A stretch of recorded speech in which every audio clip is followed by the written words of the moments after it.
ایران نے خطے کے 5 عرب ممالک سے جنگی نقصانات کے ازالے کے لیے بھاری ہرجانے کا مطالبہ کر دیا ہے۔ ایرانی میڈیا کے مطابق اقوام متحدہ میں ایران کے مندوب امیر سعید نے تاوان کا مطالبہ کرتے ہوئے کہا کہ خطے کے ممالک کو جنگ میں کردار ادا کرنے پر معاوضہ دینا ہوگا۔ تاوان جنگ بحرین، سعودی عرب، قطر، متحدہ عرب امارات اور اردن سے مانگا گیا۔ ایران کا موقف ہے کہ ان ممالک نے ایران کے خلاف جنگ میں امریکہ اور اسرائیل کی معاونت کی۔ امریکی فوج کی جانب سے ایران کے سمندری راستوں کی ناکہ بندی، عارضی نفاذ جہازوں کی ایرانی پورٹس میں آمد و رفت ہوگا۔ خلیج عرب اور خلیج عمان میں ایرانی پورٹ سے آنے اور جانے والے جہازوں پر بھی اس کا نفاذ ہوگا۔ امریکی سینٹرل کمانڈ کے مطابق ناکہ بند علاقے میں بغیر اجازت داخل ہونے یا نکلنے والے کسی بھی جہاز کو روکا، موڑا یا قبضے میں لیا جائے گا۔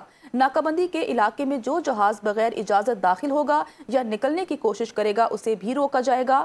سینٹ کام کے مطابق غیر جانبدار جہاز اب بھی تلاشی اور معائنے کے بعد سفر جاری رکھ سکتے ہیں۔ انسانی ہمدردی کی تفصیلات کے معائنے کے بعد اجازت دی جائے گی۔ آبنائے ہرمز میں امریکی ناکہ بندی کے اثرات سامنے آنا شروع ہو گئے ہیں۔ میرین ٹریفک ڈیٹا کے مطابق ناکہ بندی کے نفاذ کے بعد اب تک کم از کم 2 آئل ٹینکرز نے اپنا راستہ تبدیل کر لیا ہے، جس سے سمندری آمد و رفت متاثر ہونے کے واضح آثار ظاہر ہو رہے ہیں۔ رپورٹس کے مطابق 188 میٹر طویل ٹینکر متحدہ عرب امارات کے شہر شارجہ سے چین کے لیے روانہ ہوا تھا، تاہم آبنائے ہرمز کے قریب پہنچ کر واپس مڑ گیا۔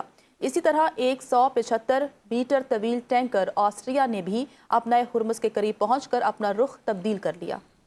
ایران نے کسی بھی قسم کی جارحیت پر شدید رد عمل دینے کا اعلان کر دیا ہے۔ ایرانی وزیر دفاع بریگیڈیئر جنرل ماجد ابن رضا نے کہا کہ ایرانی فوج کسی بھی خطرے سے نمٹنے کے لیے پوری طرح تیار اور ہائی الرٹ ہے۔ اگر کسی بھی قسم کی جارحیت کی گئی تو ایران کی جانب سے شدید رد عمل آئے گا۔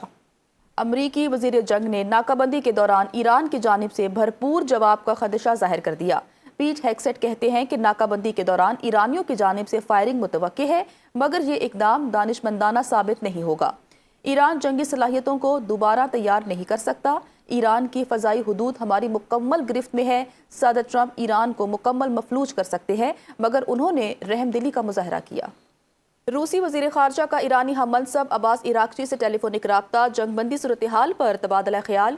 روس کے وزیر خارجہ سرگئی لاروف نے عباس عراقچی سے کہا کہ نئی لڑائی کو روکنا ضروری ہے، جنگ دوبارہ شروع نہیں ہونی چاہیے، اس بحران کا کوئی فوجی حل نہیں، روس تصفیے میں مدد کے لیے تیار ہے۔ عباس عراقچی نے کہا کہ خلیج اور آبنائے ہرمز میں امریکہ کی اشتعال انگیز کارروائیاں خطے اور پوری دنیا کی امن و سلامتی کے لیے خطرناک نتائج پیدا کر سکتی ہیں۔ انہوں نے خبردار کیا کہ اس حساس سمندری گزرگاہ میں کسی بھی قسم کی کشیدگی نہ صرف علاقائی بلکہ عالمی سطح پر بڑے بحران کو جنم دے سکتی ہے۔